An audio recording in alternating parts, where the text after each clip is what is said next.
이어서 저희가 창의성 면접도 알아보려고 하는데 실제로 어떤 문제를 받게 되나요? 창의성 평가에 대해서 오해를 많이 하는데요. 정말 창의적인 사람, 반짝반짝하는 사람, 이런 사람을 뽑을 거라고 생각을 하는데요. 네. 그렇지는 않아요. 직무에 따라서 약간의 차이는 있겠지만 기본적으로 창의성은 물론 볼 거고요. 빠뜨리기 쉬운 거, 논리력이라는 걸 봐요. 그리고 직무 이해력, 표현력, 이것을 같이 보거든요. 여러분들이 반짝반짝한 아이디어로 창의력만 보여줬다라고 하면 4분의 1만 챙긴 거예요. 논리력, 표현력, 직무 이해력도 같이 보여줘야 돼요. 그래서 이게 뭐 예전처럼 창의력 하면 페르미 추정을 얘기를 한다던가 아니면 예를 들어 이 볼펜으로 할 수 있는 거 뭐 10가지만 말해보세요, 이런 류의 문제가 아니에요. 이것도 기본적으로 문제 상황에 대한 문제를 주고요, 그것을 푸는 과정을 보는 거예요. 문제 해결을 네가 어떻게 해 나가는가, 그 과정에서 어떻게 남과 다른 생각을 조금 더 하느냐, 그것을 논리적으로 어떻게 면접관들한테 설명을 해주느냐, 그리고 그것이 직무에 대한 이해도 보여주고 있느냐, 이런 것들을 종합적으로 보고 있어요. 그래서 문제는 보통 이런 틀로 많이 나와요. 어떤 일정한 시점을 주고요, 그 시대에 변화된 상황을 설명하고 그리고 그 이유가 뭘까라고 설명 한번 해보세요, 이런 질문들도 있고요. 그리고 이것도 마찬가지예요. 문제 상황을 아예 설명을 쭉 해놓고 이걸 해결하기 위해서 대안이 2개가 있는데요,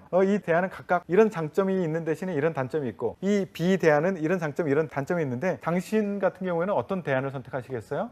왜요? 그거에 따라서 어떤 문제점이 발생하는데 그걸 어떻게 해결하시겠어요? 이런 식의 문제가 주어지고, 이거는 미리 노트북에서 그거를 풀어요. 풀어서 그거를 면접관한테는 전송을 하고 나는 그거를 종이에다가 이렇게 적어가지고 와서 발표, 그러니까 화이트보드를 이용하지 않는 발표를 하고 앉아서 또 질문을 받고, 이런 형태로 진행을 하게 됩니다. 오늘 방송 보고 정말 많은 거를 준비해야겠다 이렇게 막연함을 느끼는 분들도 있을 텐데, 이런 분들을 위해서 준비를 제대로 해라라고 한다면 어떤 게 있을까요? 일단 그 오해를 푸는 것이 가장 중요하거든요. 아까도 얘기했지만 뭐 압박 면접이 있으면은 그 압박 때문에 내가 떨어질 것이다라고 생각을 하는데 그런 거 아니거든요. 그러니까 제일 중요한 것은 계속 강조하고 있지만 평가목이에요. 평가목을 먼저 리스트업을 해 놓으시는 것이 가장 중요하고요. 네. 그거 먼저 해 놓으시면 그거와 연결시켜 줄 수 있는 나의 경험이나 어떤 창의적인 아이디어 뭐 이런 것들을 준비하셔야 되는데, 그거 이렇게 평가목이 먼저 준비가 된다면 내가 부족한 게 무엇이다라는 게 보일 거예요. 그게 없이 내가 뭐가 부족할 것이다 생각하는 것은 아니에요. 일단 기준이 세워져 있고 부족한 것을 발견해 내야 되거든요. 예를 들어서 창의력, 내가 보여줄 수 있는 것이 별로 없는데? 라고 하면 지금부터라도 만드시면 돼요. 본인이 하루에 하나씩 정도는 아이디어를 만들어. 그리고 실천하는 거죠. 핸드폰 있잖아요. 핸드폰에 메모 기능 있잖아요. 허접한 거라도 하루에 하나씩 준비를 하면요, 그 중에 10개는 챙길 수 있는 게 있을 거거든요. 네. 기준을 세우고 실천하는 거, 이건 뭐 그냥 진리인데 중요한 것은 실천을 안 하기 때문에 문제예요. 다이어트 방법을 몰라서 다이어트를 못하는 사람은 없어요. 방법은 아는데 실천을 안 해서. 그죠?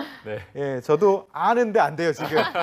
힘들어요. 그럼 태성쌤, 마지막으로 우리 취준생들에게 응원의 따뜻한 한 말씀도 부탁드릴게요.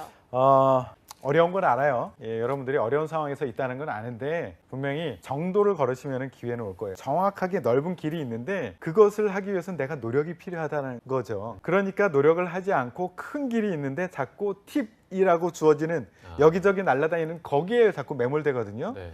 그러지 마세요. 정도로 걸으면요, 여러분들 분명히 큰 기회를 얻을 수 있을 겁니다.